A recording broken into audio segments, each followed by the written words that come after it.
In this video, we're going to consider how we can apply concepts of calculus to curves defined by parametric equations.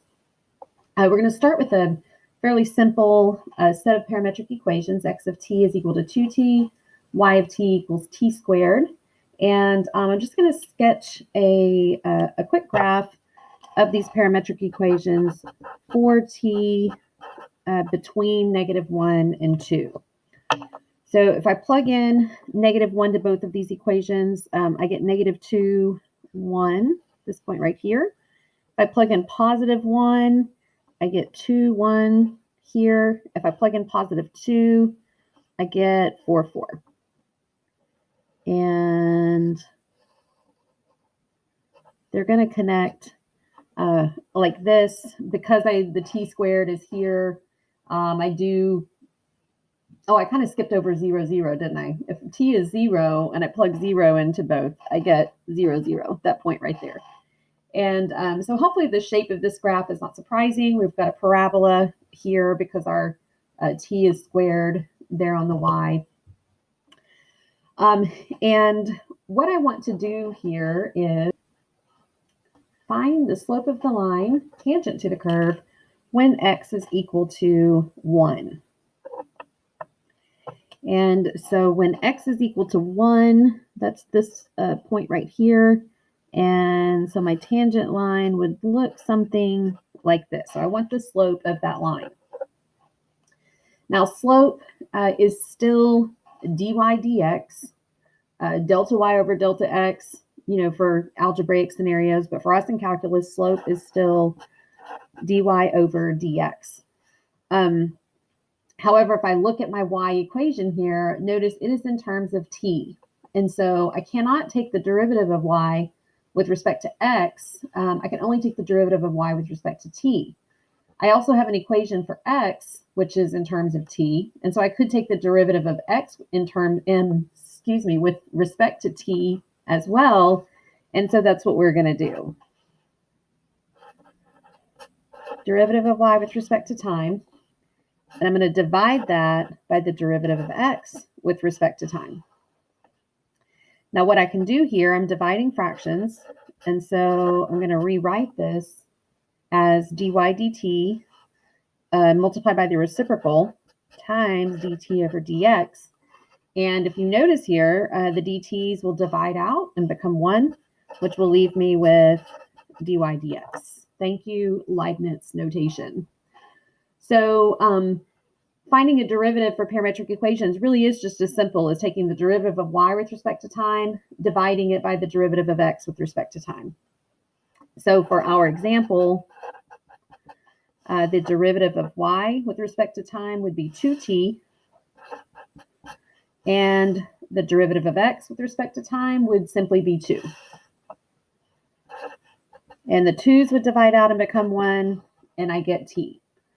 So the derivative of y with respect to x is going to be equal to whatever the t value is. Now, in this situation, I want, remember, I want dy dx whenever x is equal to 1. Well, I'm not going to just plug 1 into my derivative that I found, because notice that's a t, and I want it when x is equal to 1. I need to go back to my parametric equation for x. X of t is equal to 2t. I'm going to set that equal to 1 and solve for t. T, of course, would be equal to 1/2.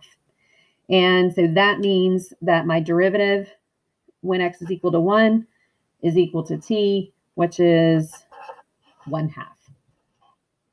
Now, just to confirm that this actually works, let's eliminate the parameter here and get an equation for our parabola that we're looking at here. I have that x is equal to 2t, which means t is equal to x over 2. And if I plug that into the y equation, y is equal to t squared, so y equals x over 2 squared, which is really x squared over 4. If I take a derivative with respect to x here, we get 2x over 4, which is x over 2. And of course, that derivative when x equals 1 would be equal to 1/2, which is the same answer we got up here using our other method with the parametric equations. Now, while finding the first derivative for parametric equations is fairly simple to understand, the second derivative turns out to be just a bit trickier. So if I'm looking for the second derivative of y with respect to x, what that means is that what I really want to do is take the derivative of dy dx with respect to x. But if you remember our dy dx, when we're dealing with parametric equations, the dy dx is actually in terms of t. In that first example we did, the dy dx was equal to t. It's in terms of t. And so I can't really take the derivative of this with respect to x. I need to take it with respect to time. And so what I'm going to do here is introduce dt. We're going to, in essence, let me do this actually, multiply by dt over dt. But I'm going to put them in, this is a little bit confusing here. I'm multiplying by 1 over dt and 1 over dt. That's what I should have written. So that d times 1 over dt would become derivative with respect to time of dy dx, which is what we need to be doing because dy dx is in terms of t. But then if I introduce that 1 over dt there in the numerator, I have to do the same in the denominator. And so this is what's a little weird about the second derivatives of parametric equations, is that we're going to take that second derivative just like we would expect, but we have to remember to divide it by the derivative of x with respect to time. Let me show you an example. Let's say that we have x of t is equal to t squared plus t, y of t is equal to t squared minus 3t plus 5. And we want to find the second derivative. Well, I'm going to start, of course, by finding the first derivative, which is going to be the derivative of y with respect to time, 2t minus 3, over the derivative of x with respect to time, 2t plus 1. Now we're going to find the second derivative with respect to time, which is going to be the derivative of this with respect to time, derivative of dy dx with respect to time, divided by the derivative of x with respect to time. So I'm going to take this derivative, which is going to be 2 times 2t plus 1 minus 2 times 2t minus 3, f prime g minus g prime f over g squared. All of that over dx dt, which is 2t plus 1. And then if we move towards simplification, I'm going to put this over 1 so that I'm dividing two fractions. Let's see if I multiply out the top, 4t plus 2 minus 4t plus 6 over 2t plus 1 squared times the reciprocal 1 over 2t plus 1. And so we end up with, let's see, the 4t 0 out. I have 8 over 2t plus 1 cubed. And that would be my second derivative. So now we're going to look at a few examples to apply these ideas. Let's start off with this set of parametric equations. X of t is equal to 4 cosine t. Y of t is 3 sine t. And we want to write the equation of the line tangent to the curve when t is equal to 3 pi over 4. So with parametric equations, we have to be a little bit careful here. Remember that, of course, our formula that we like to use is this one. But we have to think about this a little bit differently when we're writing with parametric equations. The f of a is really the point of tangency, which for us here is going to be x of t, y of t, at whatever t value we're interested in, which in this case is 3 pi over 4. So really for us, x of 3 pi over 4, y of 3 pi over 4. So that's our at point, the x coordinate and the y coordinate. The other thing that we need is f prime of a, which of course is going to be the derivative or the slope, in this case, when t equals 3 pi over 4. So those are the three numbers that we need to write the equation of our tangent line here. So I'm going to start by finding the point. X of 3 pi over 4 is equal to 4 times cosine of 3 pi over 4, which is 4 times negative square root of 2 over 2. And that simplifies to negative 2 square root of 2.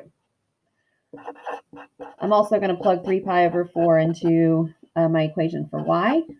3 times sine of 3 pi over 4, which is 3 times positive square root of 2 over 2. And so we get 3 square root of 2 over 2.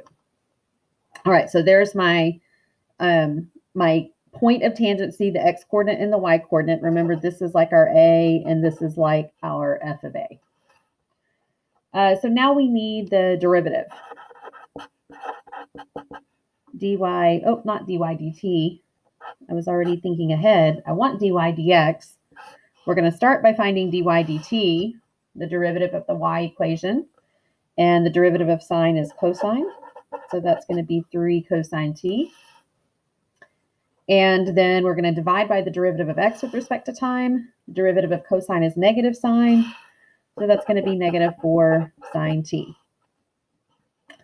I want the derivative when t is equal to 3 pi over 4. So that's going to be 3 cosine of 3 pi over 4 divided by negative 4 sine of 3 pi over 4. So 3 times negative square root of 2 over 2 divided by negative 4 times positive square root of 2 over 2. And I don't know why I made that negative up there. Negative down here, negative 2 square root of 2. I'll put it over 1. 3 square root of 2 over 2 times 1 over negative 2 square root of 2. Just multiplying by the reciprocal of those fractions. My square roots of 2 divide out and become 1. And so it looks like I'm left with 3 over negative 4 for my slope. And now that we have that number, we have everything that we need. So we're going to write the equation of the tangent line. Y is equal to f of a, or the y coordinate of our point of tangency, which is 3 square root of 2 over 2, plus f prime of a, which is our slope, minus 3/4, times x minus a, which is the x coordinate of the point of tangency, which we found to be negative 2 square root of 2. So plus 2 square root of 2. And that would be the equation of our tangent line. Next, we have these parametric equations. X of t is equal to t squared plus t. Y of t is equal to t squared minus 3t plus 5. And we want to find all points of horizontal and vertical tangency. So in order to find these points of horizontal and vertical tangency, let's remind ourselves what that means. Horizontal tangent, that means that the derivative equals 0. Vertical tangent c, of course, means that f prime is, or the derivative is undefined. And so obviously the first thing we need to do here is find our derivative. So I'm going to take the derivative of y with respect to time, which is 2t minus 3, divided by the derivative of x with respect to time, 2t plus 1. And, oh, I'm sorry, I don't know why I put an equal sign. That's what it equals. We're done. So let's start with horizontal tangents. For horizontal tangents, I want to know when dy dx, the slope, is equal to 0. And my slope is a fraction. If a fraction is equal to 0, that means that the numerator equals 0. So the dy dx is going to equal 0 whenever 2t minus 3 equals 0. And so that happens if we solve for t, then that happens whenever t is 3/2. So that is when horizontal tangency occurs. But notice at the beginning we were asked to find the point of horizontal tangency. So that means I need to take this time value that we found and plug it into x and y to find the coordinates of that point. So x of 3/2 is equal to 3/2 squared plus 3/2, which would be 9/4 plus, I'm going to go ahead and change that to 6/4, 15/4. Y of 3/2 would be 3/2 squared minus 3 times 3/2 plus 5.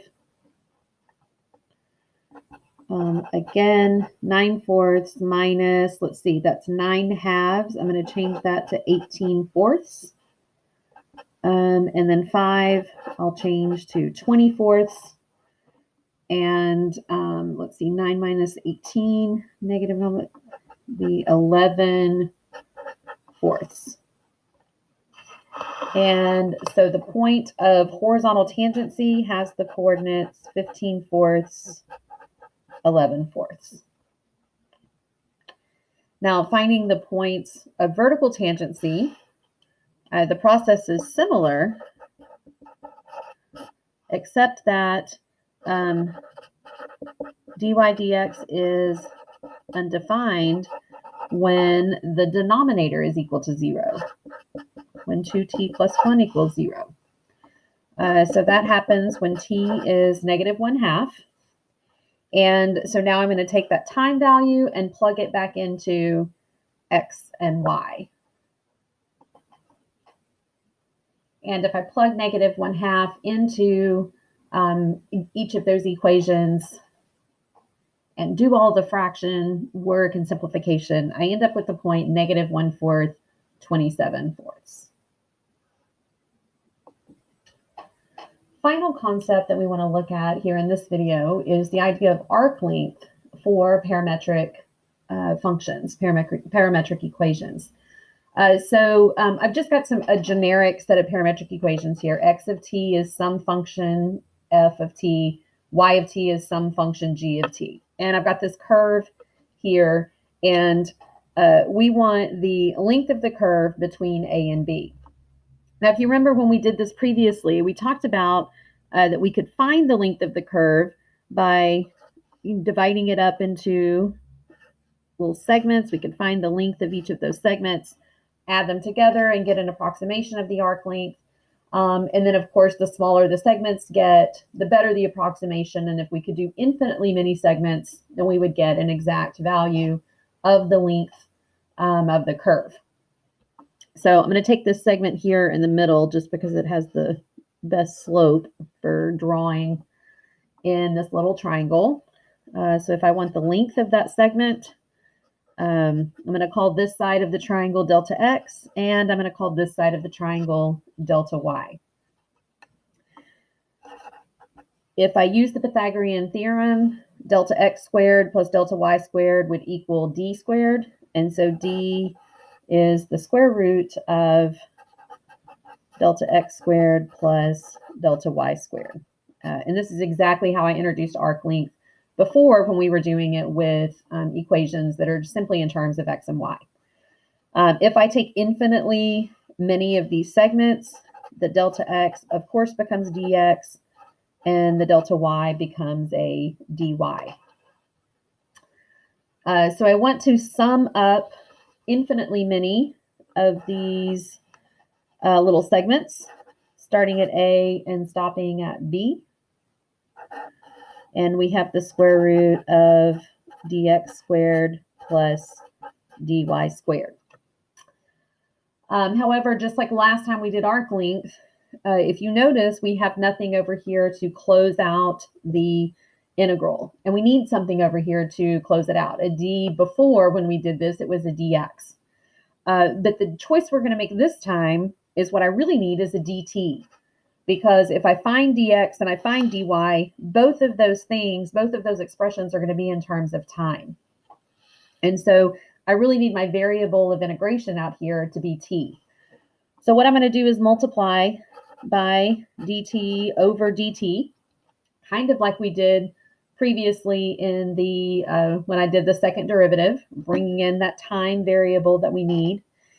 And I just need this dt outside to close the integral. So I'm going to take this one and move it in under the radical, which will give me the integral from a to b of the square root of, and if I take it under the square root, I need to square it so that it's still equal to dt.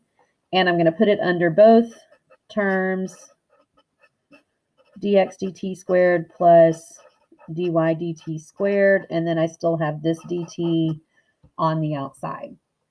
That little proof is very similar to what I did when we did arc length before. The main difference here is that when we did this before, I multiplied by dx over dx. And so we moved a dx under both terms in the radical, and we ended up with dx over dx squared, which simplified down to 1. That doesn't happen here. It's a dx dt squared plus a dy dt squared. Nothing simplifies out. And so this is going to be, this is your arc length formula for a parametric equation. So let's look at an example. I have the parametric equations, x of t equal to t squared minus 1, y of t equal to 4t cubed plus t, and we want to find the length of the curve for time between 0 and 1.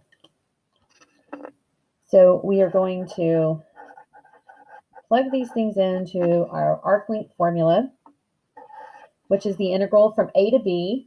And this is not something I emphasized earlier. Let me emphasize this now. In our formula, because we've closed off the integral with a dt out here, that means that a and b have to be t numbers. These are both t numbers. And that's what we have here, defining the boundaries of our arc. Integral from 0 to 1, square root of dx dt squared. So I'm going to take the derivative of x, which is 2t squared, plus the derivative of y with respect to time, 12t squared plus 1 squared dt. And just like before, we end up with something that we cannot integrate by hand. And so typically we just leave the expression, or if we need the actual arc length, we can put that into a calculator to evaluate the integral.